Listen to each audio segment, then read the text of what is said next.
Hello guys, welcome back to the study. This is Dheeraj Kumar. अब हम लोग करने वाले हैं कोस्ट गार्ड नाविक जीडीबी यांत्रिक के सेक्शन 1 के लिए साइंस का अनस्टॉपेबल सीरीज 6। ठीक है, और कल के वीडियोस में हमने देखा था एक क्वेश्चंस हमने बाय मिस्टेक गलती बता दी थी। वो क्या गलती बता दी थी मैं उसका पहले जिक्र कर दूंगा, तब आज के सीरीज को आगे बढ़ाएंगे। लोग पहले देख ही लेते हैं वो कौन कौन से क्वेश्चन है। देखो, क्वेश्चन नंबर कल का 10 और क्वेश्चन नंबर 11 में आपको दिक्कत है। ठीक है, पहली चीज तो ये देखो, हमारी जो होती है ना, यहाँ पे हमने एक चीज क्या गलत किया था। हमने यहाँ पे विद्युत धारा भी दे दिया था बाय मिस्टेक। अपने को ये विद्युत तीव्रता में डालना था, इसको विद्युत धारा हमने दे रखा था, जबकि विद्युत धारा सदिश राशि नहीं होती है, अदिश राशि होती है। ठीक है, तो विद्युत धारा यहाँ पे नहीं होगा, तो ये चीज याद रखना। जिसको नहीं पता था वो बच्चा याद रखेगा। यहाँ पे करंट को काट लो, ठीक है। लेकिन विद्युत तीव्रता है, ये सही है, बाकी सब सही है, खाली विद्युत धारा यहाँ पे नहीं होना चाहिए था। कुछ लोगों का एक और डाउट था, सर प्रेशर का क्या, प्रेशर का क्या, दाब का क्या। ठीक है, तो प्रेशर सही है। दाब जो है एक अदिश राशि है। आप कहीं भी करके देख लो, इसको बुक में देख लो, गूगल करके देख लो, अच्छी वेबसाइट्स पे। ये सही है। जो यहाँ पे हमने क्या, देखो हमारी जो थी ना टाइपिंग वाले भाई कह लो या फिर जो भी कह लो, जिसकी भी मिस्टेक समझ लो, हमने इस पे ध्यान नहीं दिया। विद्युत हमने तीव्रता लिखना था, दोनों जगह एक जगह धारा हो गया। दोनों ऑप्शन में लिखना था, विद्युत तीव्रता यहाँ भी और विद्युत तीव्रता यहाँ भी। ठीक है, जो भी सीन है आप समझ गए ना, विद्युत धारा एक अदिश राशि है, हटाओ इसको। चलो, तो ये सभी चीज है। बाकी देखो, अगर साइंस में अगर ये चीज सोच रहे हो ना कि बहुत ज्यादा स्कोर करना है, कहाँ से करें, तो तीन तरीका है आपके पास। या तो आप टोटली बुक पे डिपेंडेंट हो जाओ, लूसेंट की जो साइंस आती है उस पर डिपेंडेंट हो जाओ, बेस्ट रहेगा। थोड़ा सा कम टाइम के लिए वो बेनिफिशियल नहीं है। अगर आप शुरू से कर रहे होते तो फिर आपके लिए वो बेनिफिशियल होता, बट अभी के लिए बेनिफिशियल नहीं है वो। तो दूसरा क्या भाई, आपके पास अगर ऑप्शन है तो या तो हमारी साइंस की पेड बैचेस में ज्वाइन करके पढ़ लो। लेकिन मैं वो भी अब नहीं कहूंगा कि अब एक महीने के लिए आप पेड बैचेस में जाओ, पैसे आपके ऑलमोस्ट वेस्ट हो जाएंगे, बिकॉज उतनी सारी वीडियोस आप इतने कम टाइम के अंदर नहीं देख पाओगे। कोर्सेज तो कंप्लीट है बट आप नहीं देख पाओगे। ठीक है, तो थर्ड ऑप्शन क्या है, आप मेरे यूट्यूब की वीडियोस को फॉलो करते रहो। ठीक है, और यूट्यूब की वीडियोस को फॉलो करते करते हमारी जो पेड पीडीएफ आती है उन सभी चीजों को फॉलो करो, कम पैसे चीजें बेटर हो जाएगी। पीडीएफ कौन कौन सी मैं बता दूं। देखो, जैसे हमारे इंग्लिश की पीडीएफ है, जिसके अंदर हमने तकरीबन 800 वोकैबलरी दे रखे हैं। हर बार एग्जाम में 80% 90% वोकैबलरी हमारी पीडीएफ से आती है ना। हर बार जो आती है उस बेसिस पे मैं बोल रहा हूँ, मैं भगवान नहीं हूँ, लेकिन हर बार आती है। एयरफोर्स इस बार जो देखे आया, बच्चे से पूछ लेना आप। साथ में हमने एक इंग्लिश की प्रैक्टिस बनाई है पीडीएफ, जिसमें कि आपको कॉमन रीडर की जो कंसेप्ट है, 50 कॉमन रीडर्स है, ये इन कंसेप्ट पे आपके सवाल आएंगे। फिल इन द ब्लैंक्स के आएंगे। फिक्स प्रीपोजिशन के हम लोग फ्री में पीडीएफ देते थे, टेलीग्राम पे अवेलेबल भी है। वो सभी चीजें कर लो, आपका काम हो जाएगा। बाकी ऐसे करके बहुत सारी चीजें हैं, इनको प्रैक्टिस करो। इंग्लिश की पीडीएफ की प्राइस 60 रुपीज है। सबको कैसे बाई करना मैं बता दूंगा, दोनों पीडीएफ मिल जाएगा। रीजनिंग 100% जितने हमारे क्वेश्चंस हैं एकदम डिट्टो सेम पैटर्न पे आएंगे। खाली अगर मैंने जो दे रखा है, राम घर जाता है तो वो दे देंगे मोहन घर जाता है, इस टाइप से चेंजेस होंगे। ठीक है, बाकी कॉन्सेप्ट 100% सेम रहेगा। एयरफोर्स ने तो एकदम गजब कर रखा था। हमने दे रखा था 4:30 का एंगल बनाओ, तो वो दे रहा था 4:20 का एंगल बनाओ। ठीक है, ऐसे करके सवाल आ रहे थे एग्जाम में, जो हमने दिया था एग्जैक्टली वही वही क्वेश्चन। बट हम तो ये नहीं कह सकते कि सेम टू सेम आएंगे, बट सेम पैटर्न पे जरूर आएंगे, ये मैं 100% बोल रहा हूँ। जो कंसेप्ट हमने यूज किया वही कंसेप्ट पे आएंगे। तो मेन तो हमारा कंसेप्ट ही है, थोड़ी नाम दाम किसी का याद रखते हैं हम लोग। तो रीजनिंग की पीडीएफ की प्राइस 45 रुपीज है। तो वहीं पे हमारी मैथमेटिक्स की पीडीएफ जो है क्वेश्चन है, और साथ में इसके वीडियो सॉल्यूशंस पीडीएफ के अंदर है। वीडियो सॉल्यूशन का लिंक है, जिसकी प्राइस 55 रुपीज है, पूरे चैप्टर वाइज है। सारे पीडीएफ सेक्शन 1 के लिए हैं। साइंस वहीं पे जो है सेक्शन 1 की, तो ये हिंदी और इंग्लिश दोनों में है, जिसकी प्राइस जो है आपकी 50 रुपीज है। ठीक है, सारे पीडीएफ को आपको बाय करना है, व्हाट्सएप करके बाय कर लो 7279047787। अगर आपको लग रहा है कि साइंस हिंदी में, तो ऊपर में देखो हमने क्या लिखा है, हिंदी एंड इंग्लिश दोनों। ठीक है, पेज नंबर से इंग्लिश यहाँ से स्टार्ट है, हिंदी यहाँ से स्टार्ट है कि आप इसको प्रिंट आउट भी निकलवा सकते हो। तो इसको बाय करो, एग्जाम से पहले आप ट्रस्ट करके 2 बार पढ़ लो और फिर एग्जाम देके आना, आप खुद दिखाओगे मजा आ रहा है। ठीक है, अब पहला सवाल देखो, गर्मी हस्तांतरण हीट ट्रांसफर की सबसे तेज प्रक्रिया निम्न में से कौन सी है। देखो, ये सभी चीजें क्या होती है मैं पहले ये बता दूं आपको। संवहन, संवहन, कंडक्शन, चालन, विकिरण या फिर आगमन, प्रवाहित्व या फिर कंडक्शन, उसी को कहते हैं कंडक्टिविटी। तो मैं बताता हूँ ये सभी चीजें क्या है। देखो, जैसे मैं बोल रहा हूँ आपसे चालन। ठीक है, सबसे पहले ये समझाता हूँ, जल्दी समझ में आएगा आपको। चालन क्या होता है। चालन जैसे मैं ये बोलता हूँ ना आपसे कि जैसे मैंने एक कप रख दिया कप में चाय रख दिया, गर्मा गर्म, ठीक है, चाय ले लो, ठंडी का मौसम आ गया, एक टेबल के ऊपर मैंने रख दिया। अब ये कप क्या करेगा, कप के अंदर जो हीट है, इसका जो भी पदार्थ है कप का, उस पदार्थ से टेबल अलग भले टेबल ही अलग पदार्थ का है, इसकी गर्मी, आपने देखा होगा गरम गरम कप रखोगे किसी टेबल वगैरह पे, टेबल उठा भी लोगे तो वहां पे क्या होता है, टेबल गर्म हो जाता है। तो ये जो प्रक्रिया है टेबल को गर्म कर रहा है, वो चालन के माध्यम से चल के जा रहा है, डायरेक्टली वो चल के जा रहा है गर्मी उसका, इस तरीके से समझो। अब मैं बोल रहा हूं क्या, संवहन, कंडक्शन, ठीक है। तो इसमें क्या होता है ना, जनरली ये हवा के माध्यम से, एक तरीके से समझाने के लिए बोल रहा हूँ, इसमें से जो गर्मी निकल रही है वो निकलती है लगातार, और उसके भले कर तक मतलब उसके आसपास की जो वायु होती है वो गर्म हो जाती है, वो होती है संवहन की मदद से। अब विकिरण क्या होता है, रेडिएशन। अब मैं समझाता हूँ आपको रेडिएशन कैसी। रेडिएशन जो है ना, जैसे सूर्य से जो हमारी गर्मी निकलती है वो रेडिएशन की मदद से आती है, बात समझ में आ रहा है। और ये सबसे फास्टेस्ट होता है, मैं बताता हूं क्यों फास्टेस्ट होता है। बिकॉज भैया देखो, चालन के लिए, जैसे कंडक्शन के लिए एक माध्यम की जरूरत है, एक में से दूसरे में जा रहा है, ठीक है, कोई ना कोई माध्यम चाहिए। ये संवहन कंडक्शन के लिए भी क्या चाहिए, कन्वेक्शन के लिए भी चाहिए क्या, जिसको चालन कहते हैं, एक मीडियम। कंडक्शन के लिए भी एक मीडियम चाहिए, जैसे हवा के माध्यम से वो जा रहा है, गर्म कर रहे हैं। लेकिन रेडिएशन देखो, सूर्य की जो है गर्मी पृथ्वी पे आती है, लेकिन सूर्य भगवान कहाँ बैठे हुए हैं भैया, अंतरिक्ष के अंदर बैठे हुए हैं, जहां पे कोई मीडियम नहीं है, वैक्यूम एकदम, ठीक है, पूरा पूरा खाली खाली जगह है। उसके बावजूद भी वहां से गर्मी निकल के विकिरण आके, मतलब जो भी है उनकी विकिरण आ रही है पृथ्वी पर, ठीक है, गर्मी आ रही है, उनकी हीट आ रही है। इसका मतलब अगर मीडियन हो ना हो कोई मतलब नहीं बनता, बिना मीडियन, मीडियन है तो भी ठीक है।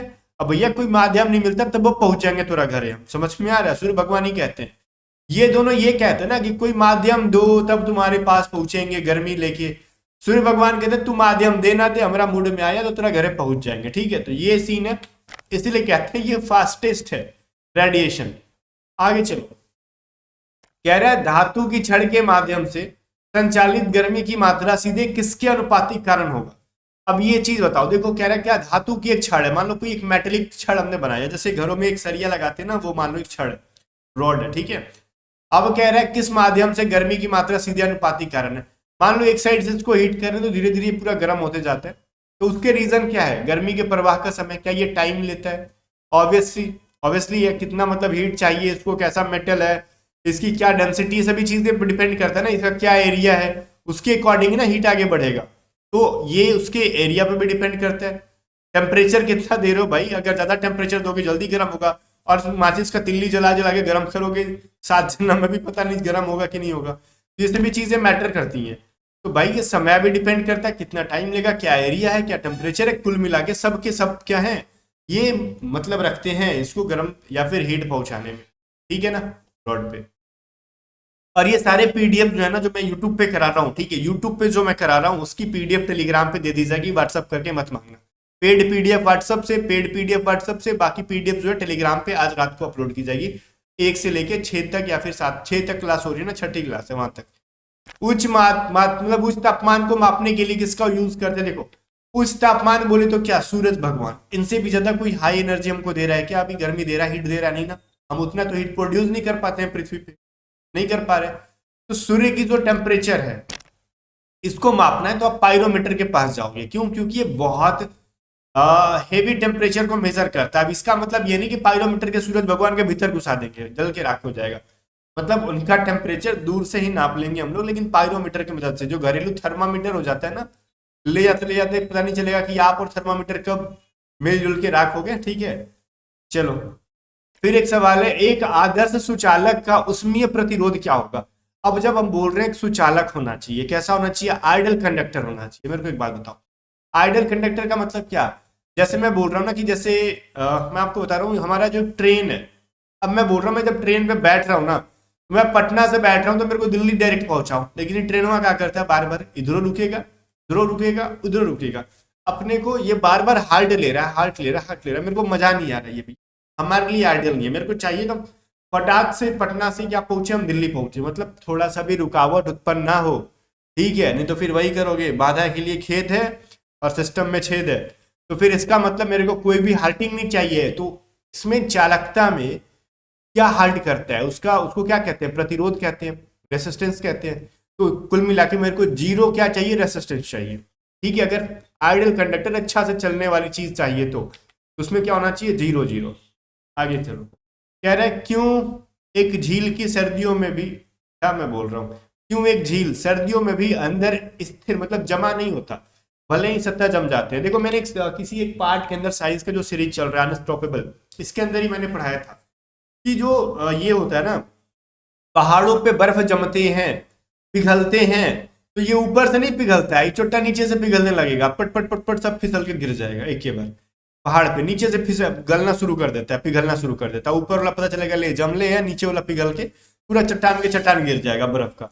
लेकिन समुद्र में ऐसा नहीं होता है भाई, समुद्र का ऊपरी परत जो है ना जम जाता है, और जब नीचे तुम डुबकी मार के देखोगे तो पानी पानी है। ठीक है, नीचे पानी पानी रहता है और ऊपर जम के पूरा बर्फ हो जाता है। तो ऐसा काहे होता है, कह रहे भाई ना कि बताओ काहे नहीं जमता है, इसके रीजन बताओ। क्योंकि बर्फ की चालकता कम होती है ना, बर्फ की चालकता क्या होती है भाई, कम होती है। Conductivity of ice is low, तो ये चीज आपको थोड़ा सा ध्यान में रखना चाहिए। कह रहा है एक खाना पकाते समय बर्तन, देखो बहुत सारे लोगों को ना साइंस बहुत कम समझ में आ रहा है। अब बताओ 1 से 6, अब जब आप पार्ट 1 पढ़ रहे थे उस टाइम बहुत कुछ नहीं आता होगा, लेकिन जब आप 6 पार्ट तक पहुंचोगे तो बहुत कुछ आपको आ रहा होगा, बहुत कुछ ना सही कुछ कुछ सीख रहे होगे। ऐसे एग्जाम तक पढ़ते रहोगे ना तो बहुत कुछ सीख जाओगे। ठीक है, एक ही बार में सोचोगे कि हम सब कुछ सीख लें, नहीं पॉसिबल है, टाइम लगेगा। हम एक दिन में 50 क्वेश्चन भी करा देंगे, क्या है पढ़ते जाएंगे आंसर बताते जाएंगे, वो चीज में फायदा नहीं है। चीजों को समझो, साइंस की कुछ टर्मिनोलॉजीज होती हैं, जैसे शब्दावली होती है, शब्दों को समझो, जैसे मैंने अभी समझाया चालन क्या है, संवहन क्या है, विकिरण क्या है, तीन चीजें समझे ना एकदम प्यार से, वैसी चीजें समझते रहो रोज रोज। अब सुनो ये क्या कहता है, ये कहता है खाना पकाने का बर्तन काला है, क्यों भैया, क्योंकि काला है लेकिन दिल वाला है, इसलिए नहीं होता।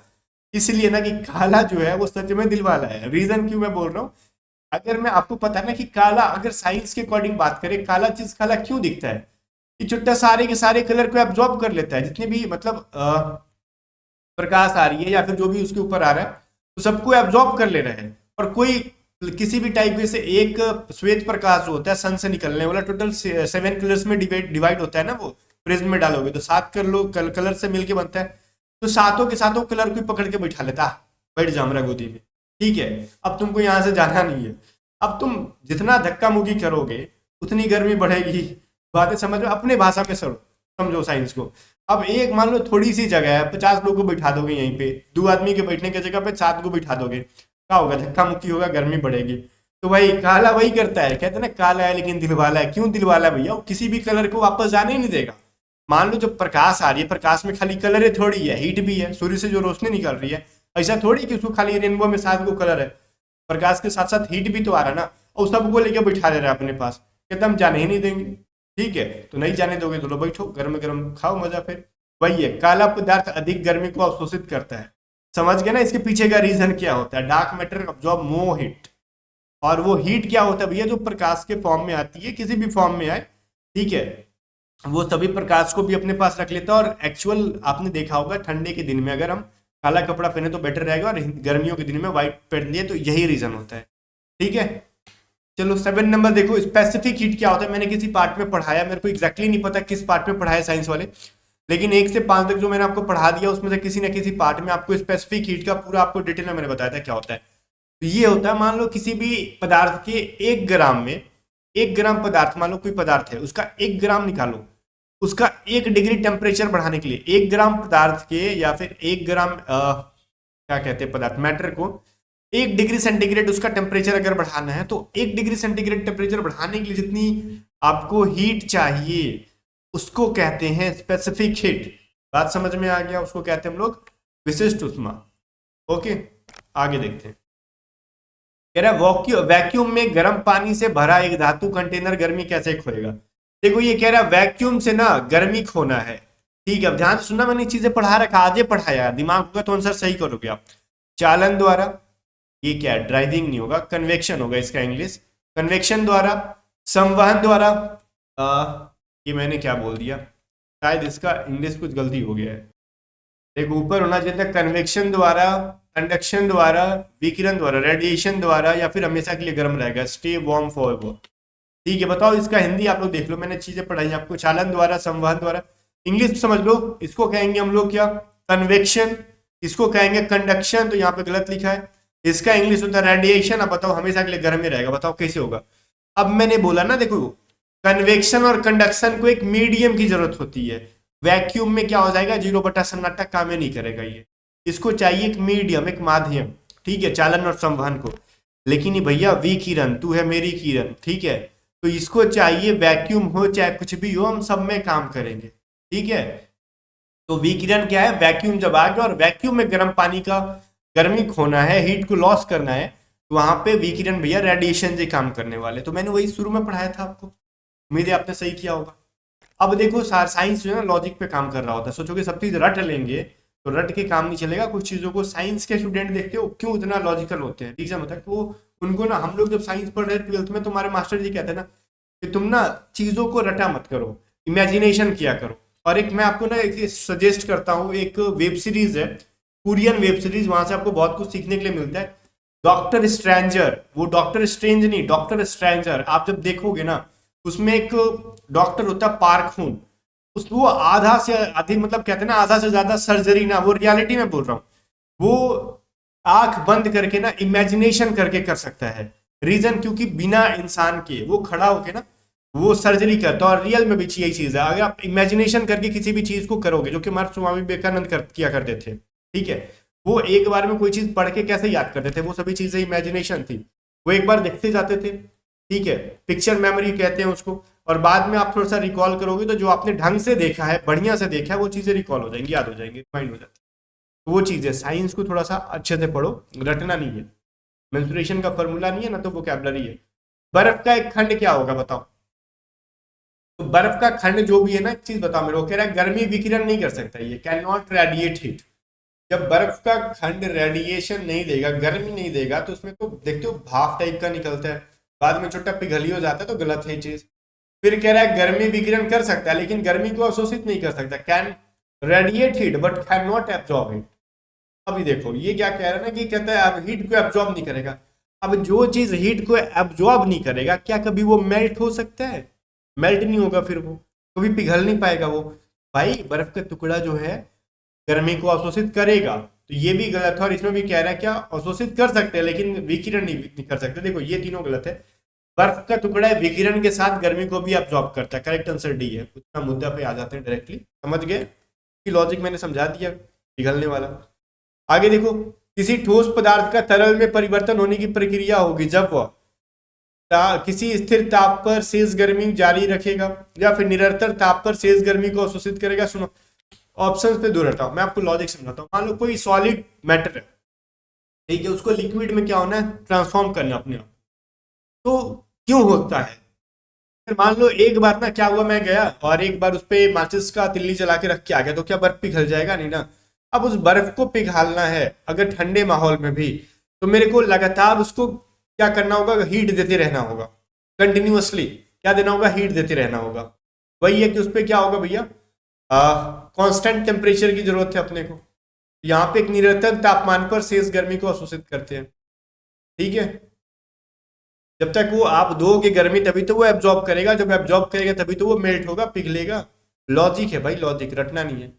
फिर कह रहा है एक कमरे में एक धातु की मेज पर गर्म चाय का एक कप गर्मी से हारता है, मतलब गर्मी कैसे लॉस करता है बताओ। मैंने चीजें पढ़ाई, इसमें गलत मत करना, चालन की वजह से मैंने शुरू में ही पढ़ा दिया था ये, पहले क्वेश्चन में भी लॉजिक बताया था ये।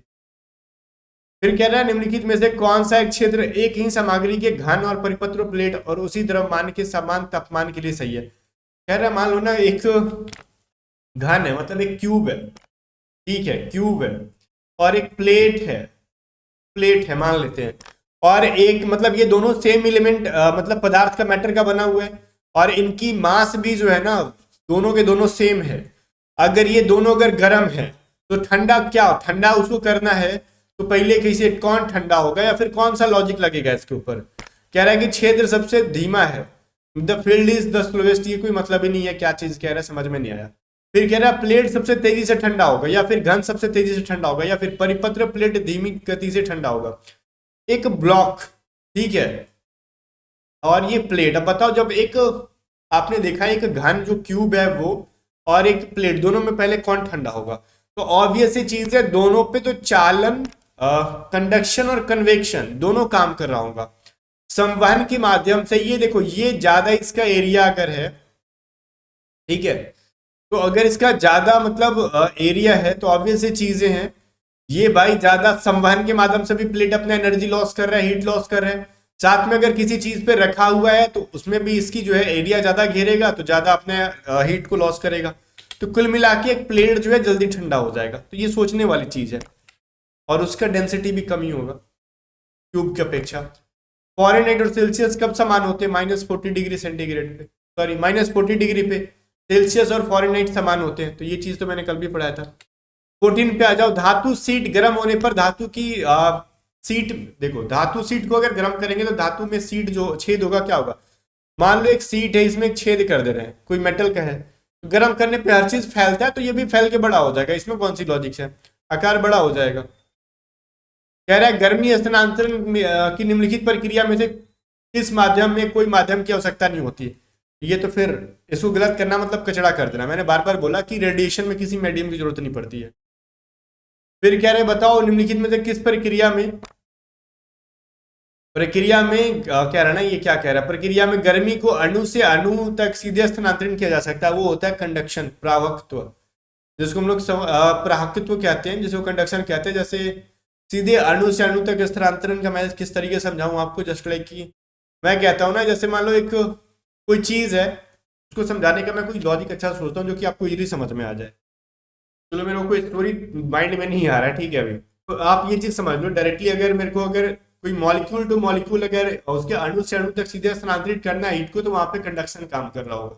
कुछ चीजें हैं थोड़ी सी जहां पे मैं एग्जैक्ट टाइम पे, इसको आगे कभी आएगा सवाल माइंड में एट द टाइम, अगर स्टोरी सूझा तो मैं समझा दूंगा अपनी भाषा में, ठीक है। साइंस की भाषा में उन लोगों को ज्यादा प्रॉब्लम हो रही है जो आर्ट्स बैकग्राउंड के, साइंस वाले तो समझ जा रहे हैं इजिली, इसलिए थोड़ा सा कहानी बनाना पड़ता है। और जब कह रहे ना, जब एक ठोस तरल और गैस, ठीक है, जब नहीं और नहीं कह रहा है, जब एक ठोस तरल या गैस एक भौतिक अवस्था से दूसरी में बदलते हैं तो परिवर्तन क्या कहलाता है? मान लो कोई सॉलिड है, सॉलिड को अगर लिक्विड में बदल देते हैं हम लोग, ठीक है, लिक्विड से अगर सीधे फिर लिक्विड से गैस में बदल रहे हैं, तो ये क्या है? सॉलिड से लिक्विड में बदलना, लिक्विड से गैस, मतलब एक एक स्टेप को फॉलो करना, तो इसको कहते हैं एक चरण में बदलाव, वन स्टेप चेंज। अगर ये डायरेक्टली सॉलिड से गैस में बदल जाए तो इसको ऊर्ध्वपतन कहते हैं। ये सॉलिड से लिक्विड, लिक्विड से गैस, मतलब अपना पूरा स्टेप फॉलो कर रहा है, तो उसको वन स्टेप चेंज कहते हैं। कह रहे बताओ किस तापमान पर एक निश्चित तापमान अधिक, सॉरी किस सतह पर एक निश्चित तापमान पर अधिक गर्मी फैलती है? तो अधिक गर्मी है तो है काले और पॉलिश पे। काला है, काला और पॉलिश, ये थोड़ा सा ना एक चीज लग रहा है मेरे को, इसके ऑप्शंस मिस्टेक है। मैं आपको लॉजिक समझाता हूँ। देखो अगर काला और पॉलिश है और ये सिर्फ काला है, पॉलिश नहीं है, तो ऑब्वियसली चीजें कहीं ना कहीं पॉलिश अगर ज्यादा है तो उससे चीजें रिफ्लेक्ट हो सकती हैं, लेकिन वो पॉलिश नहीं रहेगा, रफ, काला एंड रफ रखना चाहिए था, ब्लैक एंड रफ, तो वो ज्यादा गर्मी अब्सॉर्ब करेगा, ठीक है। तो ये ऑप्शन पे डिपेंड करता है कैसा ऑप्शन रहेगा। ऑप्शन में ये अगर पॉलिश वर्ड ऐड कर देगा तो एक ऑप्शन ये जरूर ऐड करेगा ब्लैक एंड रफ, ठीक है, तो ब्लैक एंड रफ आपका आंसर होगा, क्योंकि ऐसे कोई क्वेश्चन का ऑप्शन बनेगा ही नहीं, खाली ब्लैक डाल देना, गलत कहेंगे। तो ब्लैक एंड रफ लिखना यहाँ पे, ये चीजें ब्लैक एंड रफ लिखना चाहिए था यहाँ पे, तब इसका आंसर हो जाता है ब्लैक एंड रफ। फिर 19 कह रहा है, चलो बताओ गर्म हवा की तुलना में ठंडी हवा जो है क्या कर सकती है? गर्म हवा की तुलना में ठंडी हवा जो है क्या कर सकती है? ऑब्वियसली चीजें, अगर गर्म हवा है वो ज्यादा पानी को वाष्प में बदलेगा, और ये ठंडा हवा है तो कम पानी को वाष्प में बदलेगा। तो ऑलरेडी इसके पास नमी होगा, ये कम पानी को वाष्प में बदलेगा, लेस वाटर वेपर करेगा। 28 ठोस को सीधे ठोस में बदलना क्या कहते हैं? ठोस से गैस में बदलना, सॉलिड से गैस में बदलने को मैंने बोला ना, उसको क्या कहते हैं? ऊर्ध्वपतन, जैसे सब्लिमेशन जिसको मैंने बताया था, कैम्फर को गर्म करो डायरेक्टली वो गैस बन जाएगा, लिक्विड नहीं बनेगा, दैट इज कॉल्ड सब्लिमेशन, मतलब ऊर्ध्वपतन। ये समझ में आ गई, ठीक है ना? 20 में से आई होप गाइस आपने कितना सही किया मुझे पता नहीं, कमेंट करके बताना। और सारे पीडीएफ्स को बाय करने के लिए ना, रीजनिंग, इंग्लिश, साइंस, मैथ, सबको बाय करने के लिए व्हाट्सअप करो 7279047787। ट्रस्ट करके एक बार, सारे पीडीएफ की प्राइसेस ऑलमोस्ट 210 रुपीज़ होंगी, आप ट्रस्ट करके एक बार पढ़ो, कॉन्सेप्ट पढ़ो और पीडीएफ्स को पढ़ के जाओ एग्जाम से पहले, फिर जब आना तब कहना कि हाँ आपकी पीडीएफ ने धमाल मचाया एक्चुअली, ठीक है। मिलते हैं नेक्स्ट वीडियो में, तब तक के लिए बाय बाय। वीडियो स्टडी को सब्सक्राइब कर लेना और टेलीग्राम चैनल को भी ज्वाइन कर